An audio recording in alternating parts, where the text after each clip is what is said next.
Easily transform yourself or anyone into any character using AI in 3 simple steps. First step is going to Higgsfield AI, and then you're going to go to the top navigation bar. You click on the image, hover over that, and then you want to choose the model, which is Nano Banana Pro, because you want to start by generating the image of the person you're going to imitate. In the chat box right here, what you're going to do is upload an image of yourself or the person that you want to imitate into another person using the same background. And then you're going to type in this prompt. I'll leave the link to the website in the description. I'm also going to leave the prompt in the comments below. The prompt is going to say, transform the person into the uploaded image into Liam Neeson in a suit using the reference image attached. Do not alter the background in any way. The rest of the description of my prompt is simply what my studio looked like. So you can see here, I kept the background consistent, but only changed the character into different personalities. And I want to highlight that if you're going to use a popular figure, you got to make sure to add a disclaimer that this has been created using AI and not to get yourself in trouble. As soon as you've added the reference image into the chat box as well as the prompt, you hit generate and then wait for it to generate. It's important to highlight the quality as well, whether you need 4K or 2K. The difference is only 2 credits. So 4K is the highest quality, which costs 4 credits to generate the best quality image. Step number 2 is having a pre-recorded video of yourself or someone else. And then what you want to do next is go to the navigation bar at the top. You simply hover over the video button, and then you're going to choose Kling Motion Control. When you get onto the page, what you want to do next is simply upload the video of yourself onto the first one right here. And then you want to upload the image of the person you're going to imitate right there. And you don't need a prompt for that. All you have to do is simply make sure that you select video, and then you start generating by clicking on the generate button. So you can see here on the left side, I have a video of myself, and these are the generated clips using public figures. And I'm going to have you watch a couple of them.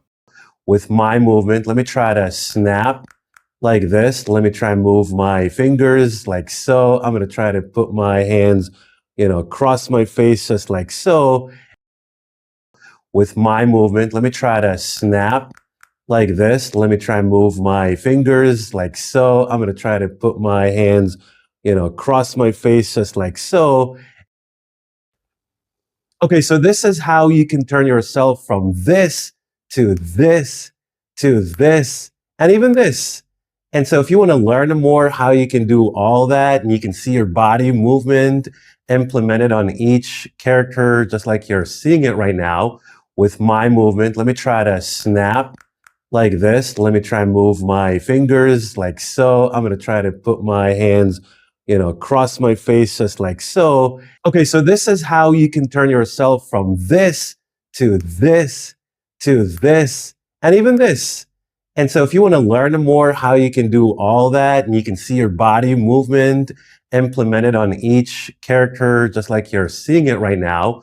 With my movement, let me try to snap like this. Let me try and move my fingers like so. I'm going to try to put my hands, across my face just like so. See, this is how professional it is, and it tracks our motion.